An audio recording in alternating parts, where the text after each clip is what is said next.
हरे कृष्णा। हम सभी माया के प्रभाव में हैं। ये भगवान श्री कृष्ण की त्रिगुणमयी माया है जो तमोगुण, रजोगुण, सतोगुण से बनी है, जिसका पार पाना अत्यंत दुष्कर है, किंतु इससे मुक्ति अत्यंत सरल है यदि हम चाहें तो। इसे हम एक घटना से आसानी से समझ सकते हैं। एक बार मैं एक पार्क में बैठा था। वातावरण शांत था। सभी पार्क में घूम रहे थे। सभी अपने कार्यों में व्यस्त थे। कोई अपनी एक्सरसाइज में लगा था, कोई योगासन कर रहा था। तभी एक व्यक्ति दौड़ता भागता आ रहा था। वह बचाओ बचाओ चिल्लाता हुआ दौड़ता भागता आ रहा था। उसकी आवाज़ सुनकर सभी उसी ओर देखने लगे। किसी को कुछ समझ नहीं आ रहा था, आखिर वह व्यक्ति क्यों चिल्ला रहा है, क्यों भाग रहा है। कोई कुछ नहीं समझ पा रहा था। तभी उसके पीछे एक कुत्ता भागता हुआ दिखाई दिया। ये तो समझ में आ गया कि कुत्ता उस व्यक्ति के पीछे पड़ा हुआ है। वह व्यक्ति उस कुत्ते से बचने के लिए भाग रहा है। वह कुत्ता उसका पीछा छोड़ने को तैयार ही नहीं था। वहां मौजूद लोगों ने उसे बचाने की कोशिश की, लेकिन वह कुत्ता था कि उसका पीछा ही न छोड़े। वह व्यक्ति आगे आगे और कुत्ता उसके पीछे पीछे भाग रहा था। ऐसा काफी देर तक चलता रहा। इस भागदौड़ के बीच एक आवाज आई, रुक जाओ। आवाज सुनते ही कुत्ता रुक गया।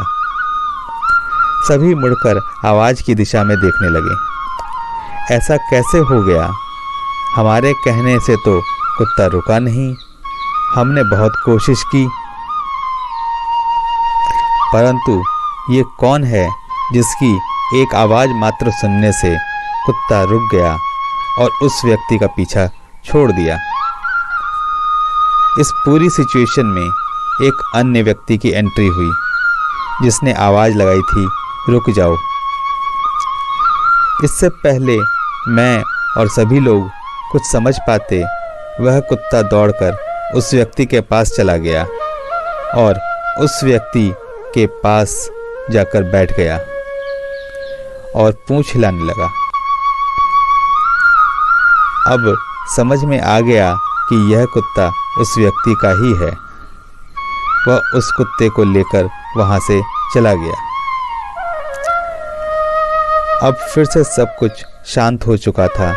सब अपने कार्यों में लग चुके थे। सब अपनी योगा एक्सरसाइज कर रहे थे। किंतु इस घटना ने मुझे अशांत कर दिया था।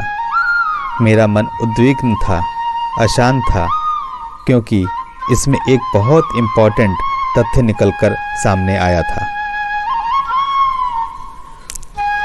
क्या आपने नोटिस किया कि इसमें सबसे इम्पोर्टेंट क्या था? कुछ देर विचार करके देखिए।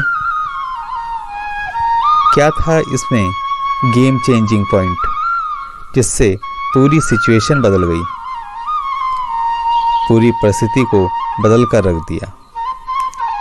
जी हाँ, वह था वह आवाज और वह व्यक्ति जिसने कहा था, रुक जाओ। उस व्यक्ति के कहते ही कुत्ता रुक गया। कुत्ते ने पीछा छोड़ दिया और सब शांत हो गया।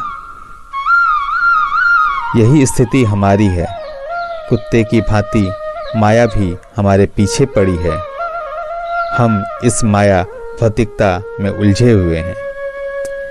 इस माया के पीछे, भौतिकता के पीछे भागते भागते हम थक चुके हैं, अशांत हैं, परेशान हैं, टेंशन में हैं, स्ट्रेस में हैं। इससे पीछा कैसे छुड़ाएं? ये प्रश्न हम सभी के मन में आता है। ये कैसे संभव है? इसका उत्तर हम ढूंढते रहते हैं। मैं भी ढूंढता हूँ। इसका उत्तर इस घटना में ही, इस परिस्थिति से ही मुझे मिला है। वह मैं आपके साथ शेयर करता हूँ। इस परिस्थिति में कुत्ता माया है और कुत्ते का मालिक यानी मायापति योगेश्वर भगवान कृष्ण हैं। जैसे कुत्ता उस व्यक्ति के पीछे पड़ा हुआ था और मालिक की आवाज़ सुनते ही वह रुक गया और पीछा छोड़ दिया, इसी तरह मायापति भगवान श्री कृष्ण के अधीन है। माया भगवान श्री कृष्ण के निर्देशन में कार्य करती है। यदि हम भगवान कृष्ण की शरण ले लें तो क्या माया हमारा कुछ बिगाड़ पाएगी? जैसे मालिक के आते ही कुत्ता रुक गया, वैसे ही भगवान कृष्ण की शरण लेते ही मायापति भगवान श्री कृष्ण के आते ही माया हमारा पीछा छोड़ देगी और हम माया से मुक्त हो जाएंगे। इसके लिए सदा जपते रहिए हरे कृष्ण कृष्ण कृष्ण हरे हरे, हरे राम राम राम हरे हरे। ऐसे ही आध्यात्मिक धार्मिक चर्चा के लिए हमारे साथ जुड़े रहिए और इसके लिए आपको करना होगा इस चैनल को लाइक, सब्सक्राइब और बेल आइकन को हिट करना ना भूलें, वरना आपको नोटिफिकेशंस नहीं मिलेंगे। कमेंट बॉक्स में कमेंट कर अपनी राय अवश्य दें। हरे कृष्णा।